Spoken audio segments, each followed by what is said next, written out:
why is it an important distinction to say that we remove these rocks and we don't get rid of them?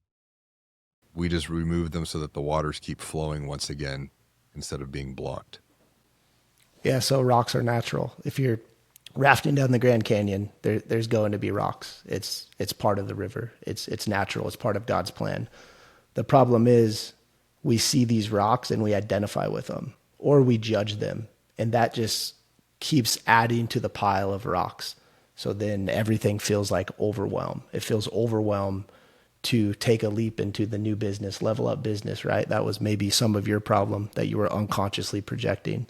I have to wait till the right time. I have to wait. I have to wait. And everything feels like overwhelm because the dam's getting higher and higher and higher, and that water wants to flow, but we keep judging the past. So what really transforms it is when we accept, yes, there is a rock, but I don't have to let that rock dictate where I'm going to flow in the river, because water naturally knows how to find itself around rocks. It's natural. But when we keep stacking those rocks, that's when the fear, the overwhelm, the self-doubt, the hesitation take over.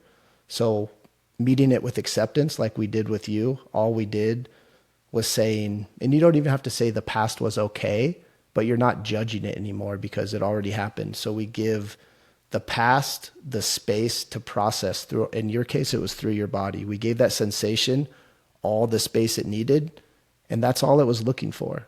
And once you meet it with acceptance, that dam breaks and the water flows, and that opens you up to more possibilities, new insights, more energy, which I know you were just describing before the podcast, how much energy you have with this new endeavor of Level Up Business. Well, I want to talk about this perspective of, we'll call it energy. And one of the things that I wrote about in my book, Banking on Change, was emotion is energy in motion. And you have a gift.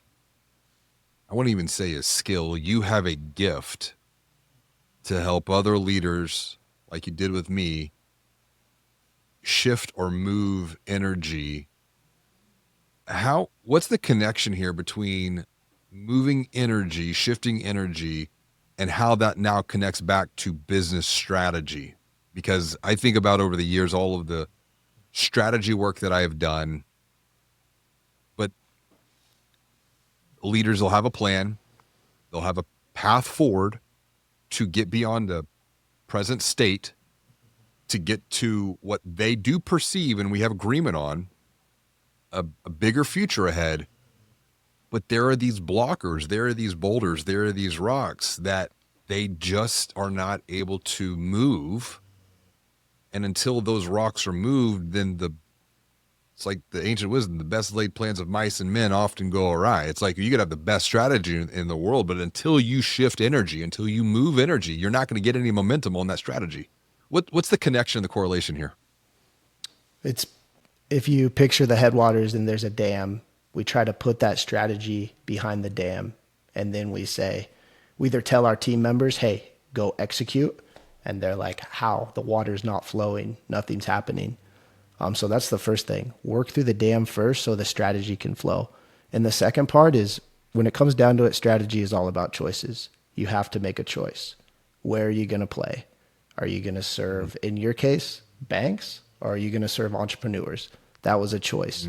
But it's really hard to make a choice when there's all that fear you're projecting, the past failures. You want to play safe, using your language, the cave of complacency. We stay in the cave of complacency, and then we just don't play at all. And using the water analogy, it's like we're trapped in a whirlpool, and that can feel like we're moving, right? But we're not going anywhere. And that's a choice too. It's a choice to stay in the cave of complacency. So to answer the question, you have to work through the dam first and then work strategy so it can flow down river to your team members. And another thing, the teams are all the tributaries joining the river. They all have their own blocks too. They all have their own dams. So it's important to work with the dams of each of the team members too, so we're all flowing in one direction. So that's what I see most leaders get wrong, is it's just straight to strategy. And sometimes it works a little bit, but it takes a lot of energy. You're trying to force the water through the dam instead of letting it flow naturally.